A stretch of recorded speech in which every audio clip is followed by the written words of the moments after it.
Hello welcome back. ඔන්න මේ අලුත් අවුරුද්ද 2026 අවුරුද්දේ මුලින්ම අපි හම්බ වෙන දවස. ඔක්කොටම කලින් සුබ අලුත් අවුරුද්දක් වේවා කියලා ඔයාලා හැමෝටම ප්‍රාර්ථනා කරනවා. මේ අවුරුද්දේ හොඳට ඔයාලා ප්ලෑන් කරගෙන ඉන්න දේවල් හැම දෙයක්ම සර්ව ප්‍රකාරයෙන් සාර්ථක වෙන්න කියලා විශ් කරලාම ඔන්න මම වීඩියෝ එක පටන් ගන්නවා. අද මම ඇත්තටම ඔයාලට අරගෙන ආවේ මම වැඩි රෙකමන්ඩ් කරන්නෙත් නැති මම වැඩි කරන්න කැමතිත් නැති දෙයක්. හැබැයි මම කරන්න පටන් ගත්තා. ඇයි ඒක පටන් ගත්තේ කොහොමද මොකද්ද මම කරන්න යන්නේ කියලා අපි බලමු. ඉතින් thumbnail එකේ වීඩියෝ ටයිටල් එකේ නම් තියෙන දේවල් එක්ක ඔයාලට අයිඩියා එකක් ඇති. මම ඇත්තටම කරන්න යන්නේ මනි චැලෙන්ජ් එකක්. ඒකට අදාළ බේසික්ම දේවල් ටික තමයි මං ගාව තියෙන්නේ. මම ඒකට හදාගත්ත මේ චූටි කොඩ කෑල්ල තියෙනවා. මම සල්ලි එකතු කරලා දාලා තියාගන්න. ඔයාලා කලින් මගේ වීඩියෝ වල දැකලා ඇති මගේ චූටි බෑග් එක. ඒක තියෙනවා. රුපියල් 1000 කොලයක් තියෙනවා. මේ 1000 තියෙන්නේ මෙතන පළවෙනි කොටුව කපලා තියෙන හින්දා. ඉතින් මොකද්ද මම මේ මනි චැලෙන්ජ් එකෙන් කරන්න යන්නේ කියලා ඔයාලට පැහැදිලි කරන්නම්. හරි. මුලින්ම මනි චැලෙන්ජ් එකේදී මම ඇත්තටම කරන්න හදන්නේ මේ එක කොටුවක් කපන්නේ මට රුපියල් 1000ක් ඉතුරු කරගන්න හම්බ වුණොත් විතරයි. හරිද? එතකොට මගේ ටාගට් එක තමයි දැන් ඔයාලා මේ කොලේ තියෙන විදිහට බැලුවොත් මම මාස 12ට මේ පල්ලහැට කොටු ඇඳගෙන තියෙන්නේ. මේ පැත්තට දාලා තියෙන්නේ දවස් ගාන. දවස් 1 2 3 4 ඔහොම. එතකොට මම try කරන්නේ 1000 ගානේ ඉතුරු කරලා 1000 ගානේ මෙන්න මේ ප්‍රමාණයට ඉතුරු කරලා මෙතන වැඩිපුරත් එක්ක කොටු තියෙනවා. මෙන්න මේ සෙට් එක ඇත්තටම වැඩි. මේ 9 10 කියන ඒවා සෙට් එක වැඩි. ඉතුරු ඔක්කොම කොටු ටික කපලා ඉවර වෙනකොට මට ලක්ෂයක් අතට එනවා 1000 ඒවා විතරක් ඉතුරු කරලා. ඉතින් ඒක තමයි මගේ චැලෙන්ජ් එක. මම කරන්න හදන්නේ. මම ඔයාලට ඒක කියන්නම් කොහොමද කරන්න කියලා. දැන් මගේ ක්‍රමේදී මම එක්ස්පෙක්ට් කරන්නේ එක මාසයකට. දැන් උදාහරණයකට අපි ගමු ජනවාරි මාසේ මම සාමාන්‍යයෙන් මට ඉතුරු කරගන්න පුළුවන් වෙනවා මේ කොටු 8ක් කපන්න පුළුවන් වෙනවා. ඒ කියන්නේ මාසෙට 8000ක් ඉතුරු කරගන්නවා කියන එක මට කරන්න පුළුවන් දෙයක්. මාසෙ තියෙන දවස් 30 හෝ 31 හෝ ඒ දවස් වලින් ඔයාලා දන්නවා මම අර ඔෆිස් යන දවස් වලට මම වැඩිපුර ඉතුරු කරනවා කියලා මම කිව්වනේ එක වීඩියෝ එකකදී. මට ලේසියෙන්ම 1000ක් කියන එක ඉතුරු කරන්න පුළුවන් දෙයක් ඔෆිස් යන දවස් වලට. ඉතින් මම හැමදාම ඔෆිස් යන්නෙත් නැහැ. කොහොම හරි මට මාසෙකට 8000ක් ඉතුරු කරනවා කියන එක නිකම්ම කරන්න පුළුවන් දෙයක්. ඒක තමයි මම දැන් මේ ඉතුරු කරලා මනි චැලෙන්ජ් එකකට ගන්න හදන්නේ. මොකද මේ කොටු ටික කපලා ඉවරුණාට පස්සේ මට ලක්ෂයක් මම නොදැනීම ඉතුරු වෙන හින්දා. දැන් ඕගොල්ලෝ දන්න දෙයක් තමයි මම හරියට බජට් කරලා ප්ලෑන් කරලා සල්ලි වෙන් කරලා වියදම් කරන්න කැමති කෙනෙක්. හරිද? එතකොට සාමාන්‍යයෙන් මම කරන දෙයක් තමයි මගේ ඉතුරු කරන සල්ලි ආයෝජනය කරන සල්ලි ඒවත් මම බජට් කරනවා. දැන් මොකද එතකොට මේ මනි චැලෙන්ජ් එකක් කරන්න මට කොහෙන්ද සල්ලි එන්නේ කියන එකනේ ප්‍රශ්නේ. හරිද? ඒක වෙන්නේ මෙහෙමයි. දැන් මගේ බජටින් වීඩියෝස් ඔයාලා බැලුවා නම් ඒකේ අර අපේ need wants ඒ හැම දෙයකම මම වෙන් කරනවානේ.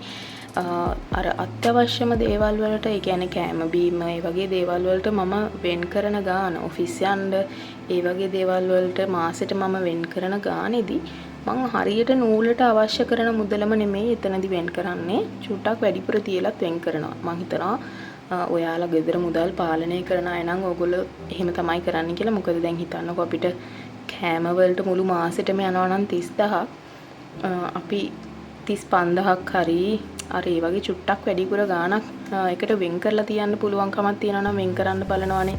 හරිද?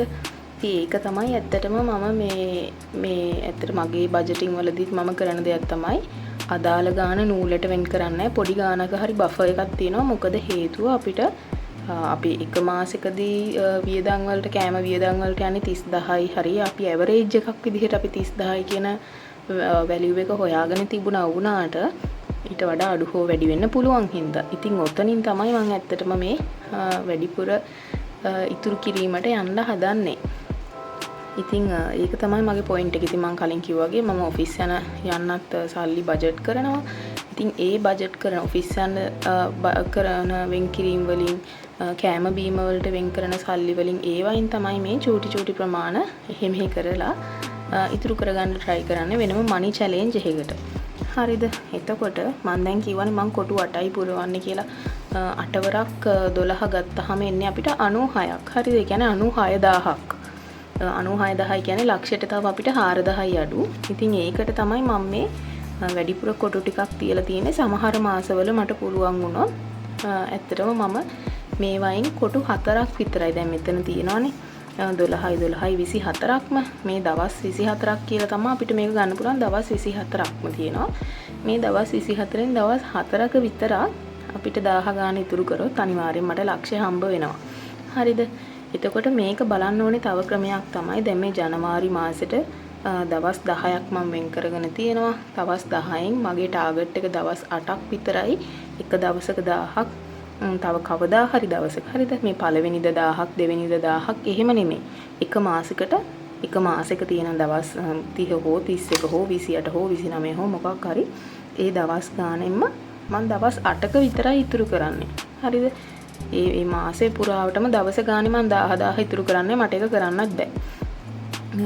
එහෙම කරනවා නම් මේ ගාන නෙමෙයි මීට වඩා ගොඩක් ලොකු ගාණක් ඉතුරු කරගන්න පුළුවන්. ඉතින් එච්චර වත් පොහොසත් මිනිස්සෙක් නෙමෙයි මම. ඉතින් ඒකින්ද මම දවස් 8ක් තමයි පික් කරගෙන තියෙන්නේ.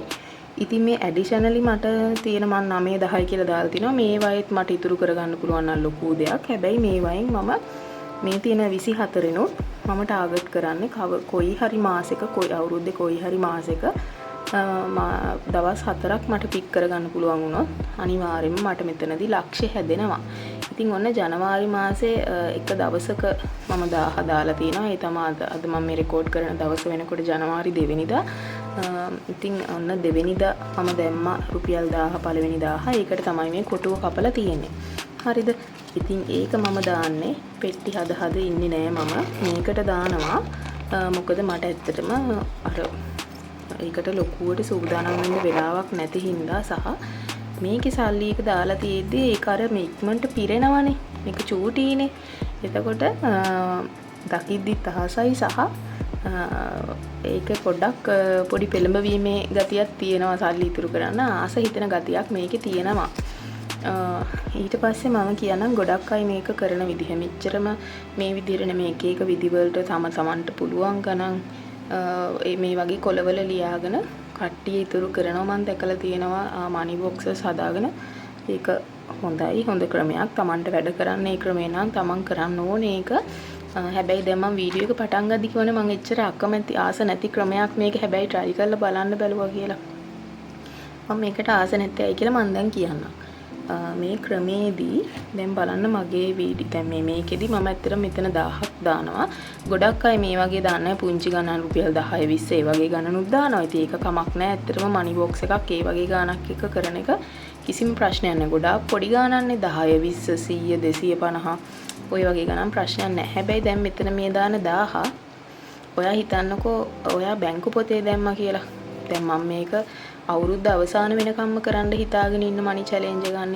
එතකොට මේ පළවෙනි 1000 අවසාන දවස වෙනකම් මගේ අතේ තිබ්බොත් මට මේ 1000 වැලියු එක 1000මයි කියන්න බෑ මේ අවුරුද්ද අවසාන වෙන දවස වෙද්දි. මොකද මුදලේ යගේ එන්න ෂය වෙනවා උද්දමනයත් එක්ක.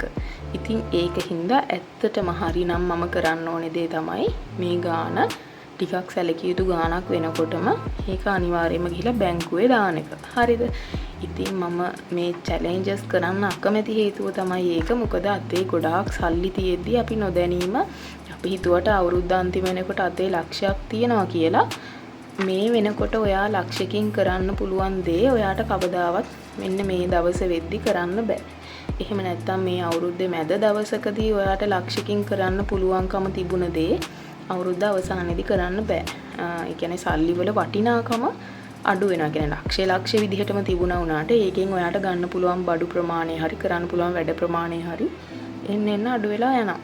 ඉතින් ඒක හින්දා අපි අතේ සල්ලි තියාගෙන ඉන්න එක ටිකක් ලොකු ගාණක් නම් ඒක ටිකක් අනුවන වැඩක් කියලායි මට හිතෙන්නේ. ඒකයි මම මේකට ඇත්තටම අකමැති. හැබැයි දැන් මම මේක try කරන්න අරගෙනනේ තියෙන්නේ. මගේ logic එක මෙන්න මේකයි. දැන් ඔයගොල්ලෝ දන්නවා මම cash stuffing කරනවා. හරිද? එතකොට මම කොහොමටත් මාසෙට අදාළ වියදමට අදාළ සල්ලි අතට ගන්න ඕනේ සල්ලි ප්‍රමාණය විතරක් මම අතට ගන්නවා. එතකොට කෑෂ් විදිහට සල්ලි මගේ අතේ රැඳෙනවා. එතකොට දැන් already තියෙනවනේ කෑෂ් විදිහට. එතකොට මම මොකද කරන්නේ? මේ සල්ලි එක මට ඉතුරු කරන්න පුළුවන්කමක් තියෙනවා. ඒ කියන්නේ දැන් හිතන්නකෝ ජනවාරි මාසේ නම් දවස් 8 මම මේ විදිහට ඉතුරු කරගන්නවා. එතකොට 8000ක් නේ. මේ 8000 නම් මම මේ පර්ස් එකට දාලා මේ අන්තිම දෙසැම්බර් වෙනකන් ඉන්න කිසිම මේකක් නැහැ. මම ඇත්තටම කරන්නේ ඒක මාසෙට එක දවසක් බැංකුවට ගිහිල්ලා උක සල්ලි එක දාලා එනවා. බැංකුවේ දාලා එනවා. මගේ බැංකු ගිණුම් කීපයක් තියෙනවා. ඉන් එකක් ඇත්තටම මං ගාවේ ATM කාඩ් එකක්වත් නැති account එකක්. ඒකෙන් සල්ලි ගන්නවා නම් මං අනිවාර්යයෙන්ම බැංකුවට යන්න ඕනේ. බැංකුවට ගිහින් සල්ලි ගන්නවා කියන එක මම ජොබ් එකකුත් කරන හින්දා මට එච්චරම ෆ්ලෙක්සිබල් වැඩක් නෙමෙයි. ඉතින් ඒක හින්දා මම ඇත්තටම ඒ account එක හදලා තියෙන්නේ මේ ඉතුරු කරගන්න ඒවායේ purpose එකටමයි. ඉතින් මගේ plan එක තමයි දැන් මේ විදිහට මාසෙම සල්ලි මාසේ දවස් 8 සල්ලි කැපුණා. කියන්නේ මේ කොටු ටික කපා ගත්තට පස්සේ ඒ සල්ලි මේකේ තියාගෙන ඉන්නේ නැහැ.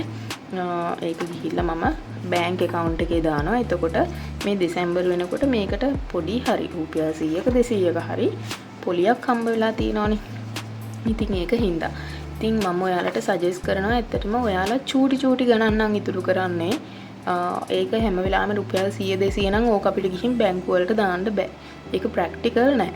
ඉතින් ඒක හින්දා දැන් ඔයා මේ විදිහට කොටු කප ඉතුරු කරන කෙනෙක් නම් ඔයා දන්නවන්නේ නිකන් දැන් කපලා තියෙන කොටු වල අගේ ඔයා දන්නවනම්. හරි දැන් මම දන්නවා මේ එකක් කපලා තියෙන හන්ද මං ගාව 1000ක් තියෙන්නේ කියලා. ඉතින් ඒ වගේ දැන් ඔයා අර 100 200 120 300 ඔය වගේ එක එක ගණන් ඉතුරු කරන කෙනෙක් නම් කැපිලා තියෙන කොටු ගානත් එක්ක ඔයා දන්න ඔයාගේ අතේ තියෙන ගාන එකතු කරලා හදා ගන්න පුළුවන් නේ. ඒ ගාන 5000ට වැඩි නම් මම සජෙස්ට් කරනවා ඒක ඒ මොකක් හරි ඔයාගේ මනි බොක්ස් එක ඇතුළෙම දාගෙන ඉන්න නැතුව try කරන්න ATM කාඩ් එකක් නැති බැංක් account එක save කරන්න. එතකොට ඔයාගේ සල්ලි එක තිබ්බට වඩා රුපියලකින් හරි තව වැඩි වෙලා තියෙයි. ඉතින් ඒක ඔයාටමයි හොඳ. හැබැයි මම ඒකෙන් කියන්නේ නැහැ ඔය මනි challenges කරන අයට ඒක කරන එක නරකයි කියලා එහෙම කියන්න බෑ. දැන් මමත් පටන් ගන්නනේ තියෙන්නේ. එහෙම කරන්න. ඉතින් ඒක නම් ඔයාට suitable විදිහ ඒක නම් ඔයා ඉතුරු කරන්න පෙළඹෙන විදිහ ඒක අනිවාර්යෙන් කරන්න. හැබැයි ඒකම mindful වෙන්න ඉතුරු කරගෙන ඔයා සල්ලි අතේ තියාගෙන ගොඩ කාලයක් ඉන්නේ නැහැ. ඒ වෙනුවට ඒකට රුපියලක හරි පොලියක් හම්බ වෙන තැනක විශ්වාසවන්ත තැනක ඔයා ඒ සල්ලි එක ඉතිරි කරලා හෝ ආයෝජනය කරලායි තියෙන්නේ කියලා. ඉතින් ඒක තමයි මට අද කියන්න ඕනේ. ඔන්න මම බොහොම අකමැත්තෙන් වැඩි රෙකමන්ඩ් කරන්නේ නැහැ කිය ගොඩක් වීඩියෝ වල කිව්ව ක්‍රමයක් මමත් පටන් ගත්තා. මගේ ලොජික් එක තමයි මම අතට මාසේ වියදමට ගන්න සල්ලි තියෙනවා. ඒකෙන් යම් කිසි මුදලක් මට ඇත්තටම ඉතුරු කරගැනීමේ හැකියාව තියෙනවා. ඉතින් ඒක කරන්න මොටිවේෂන් එකක් වෙන්න තමයි ඇත්තටම මම මේ විදිහ පටන් ගත්තේ. මම හිතනවා මට මේක කරගන්න පුළුවන් වෙයි අවුරුද්ද අන්තිමට කියලා. ඉතින් අර කලින් කිව්වා වගේම ඔන්න ජනවාරි මාසෙට මම එක දවසක් කපලා තියෙනවා. ඒ 1000 තමයි මම දැන් මේකේ දාලා තියෙන්නේ. ඉතින් මට මේ කොටු 96ම කැපුවට පස්සේ 96000ක් එනවා. මොකද මම මේ එක කොටුවක වැලියු එක 1000යි කියලා ගත්තේ. තව ඇඩිෂනලි මම මෙතන කොටු 24ක් ඇඳගෙන තියෙනවා. ඒ කියන්නේ දවස් 24ක්.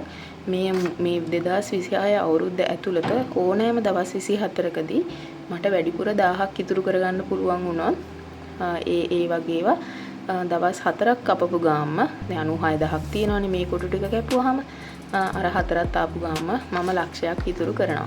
ඉතින් මේක දැන් මම මේ ජනවාරි පෙබරවාරි හැම කියලා දැන් මට සමහර මාස තියෙන්න පුළුවන් නේ මම වැඩිපුර දැන් 10,000ටත් වඩා මට ඉතුරු කරන්න පුළුවන් වෙන. එතකොට මම ඒක ඇත්තටම ඉස්සරහා මාසෙට ගේන්න බලාපොරොත්තු වෙනවා.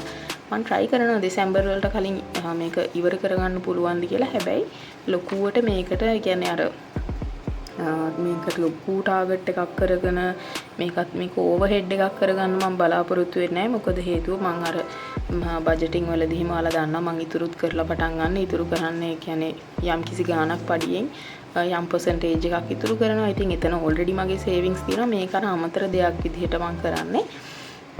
අතර ගන්න සල්ලි වලිනුත් හොඳට මොකක් හරි විදිහට අර පිරිමැස්මෙන් දේවල් කරලා යම් කිසි ගාණක් ඉතුරු කරගන්න පුළුවන්ද කියලා try කරන්න තමයි මම මේක කරන්නේ. මේක මගේ primary savings හරි investment හරි method එක හරි model එක හරි නෙමෙයි.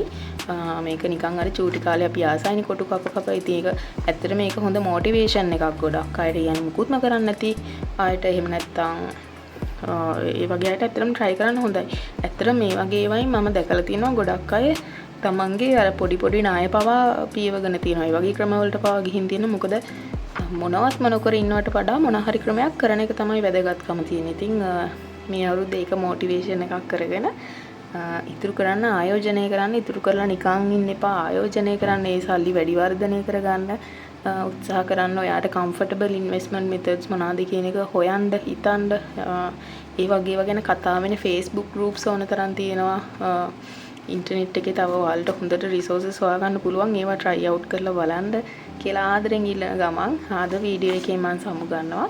බොහොම ස්තුතියි අන්තිම වෙනකම් වීඩියෝ එකත් එක්ක හිටපු ඔයාලා හැමෝටම. Thanks for watching. Bye.